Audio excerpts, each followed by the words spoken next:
नमस्कार किसान भाइयों और बहनों। अगर आप भी प्याज की खेती में जल्दी मुनाफा कमाना चाहते हैं तो आज की ये जानकारी आपके बहुत काम आने वाली है, क्योंकि आज मैं कोई किताब का ज्ञान नहीं बल्कि अपना खुद का अनुभव शेयर करने वाला हूँ। एक ऐसी खेती का तरीका जिसने मुझे सही समय पर अच्छा उत्पादन और बढ़िया भाव दिलाया। मेरे गांव में ज्यादातर किसान प्याज की खेती पुराने तरीके से करते थे। पहले नर्सरी में पौधे तैयार किए जाते, फिर उन्हें दूसरी जगह रोपाई करनी पड़ती। इस प्रक्रिया में मेहनत भी ज्यादा लगती थी और खर्च भी काफी बढ़ जाता था। तब मैंने सोचा, जब सिर्फ पौधे तैयार करने में ही इतना पैसा और समय लग रहा है तो क्यों ना ऐसी विधि अपनाई जाए जिसमें सीधे खेत में ही प्याज सेट हो जाए। फिर मैंने छिड़का विधि या सीडरल से बुवाई का तरीका अपनाया। इस विधि में नर्सरी तैयार करने और अलग से रोपाई करने का झंझट काफी कम हो जाता है। कम खर्च, कम मेहनत और समय की भी बचत होती है। सबसे पहले खेत की तैयारी की।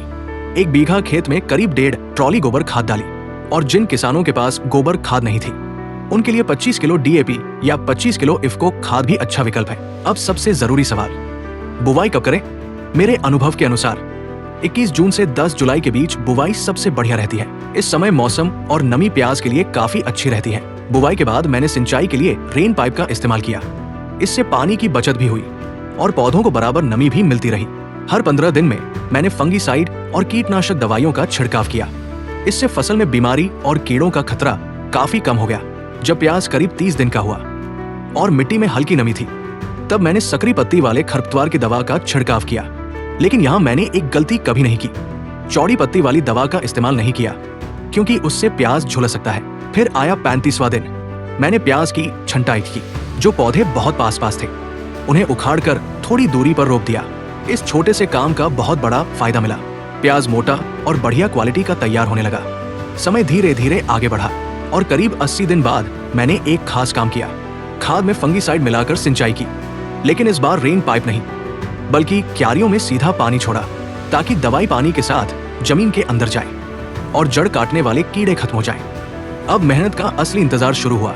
अक्टूबर में पहली हार्वेस्टिंग तैयार थी और सबसे अच्छी बात यह रही कि उस समय मंडियों में नया प्याज कम आ रहा था, जिससे अच्छे भाव मिलने के चांस बढ़ गए। धीरे धीरे नवंबर की 25 तारीख तक पूरी हार्वेस्टिंग खत्म हो गई। और सच बताओ, इस तरीके से खेती करने पर मुझे अच्छा उत्पादन भी मिला और मुनाफा भी। लेकिन दोस्तों, अब मैं आपको वो सबसे जरूरी बात बताने जा रहा हूँ जो तय करती है कि प्याज की खेती करनी चाहिए या नहीं। जब भी प्याज बोने का सोचो, सबसे पहले बीज की दुकान पर जाओ और बीज का रेट पूछो। फिर उस रेट को पिछले 2 साल के रेट से तुलना करो। अगर बीज का भाव करीब 1000 रुपए ज्यादा बढ़ा हुआ मिले तो समझ जाइए इस बार बहुत ज्यादा किसान प्याज लगाने वाले हैं। ऐसे में आगे चलकर मंडी में भाव गिर सकते हैं, इसलिए बुवाई से बचना बेहतर रहेगा। लेकिन अगर बीज का रेट सिर्फ 100 से 200 रुपए तक ही बढ़ा हो या थोड़ा कम हो तो प्याज की खेती करना फायदे का सौदा बन सकता है, क्योंकि असली किसान वही होता है जो सिर्फ खेत नहीं, बाजार को भी समझता है। अगर आपको मेरा ये अनुभव पसंद आया हो तो वीडियो को लाइक जरूर करें और ऐसे ही असली खेती के अनुभव जानने के लिए हमारे चैनल को सब्सक्राइब करना मत भूलिए। धन्यवाद।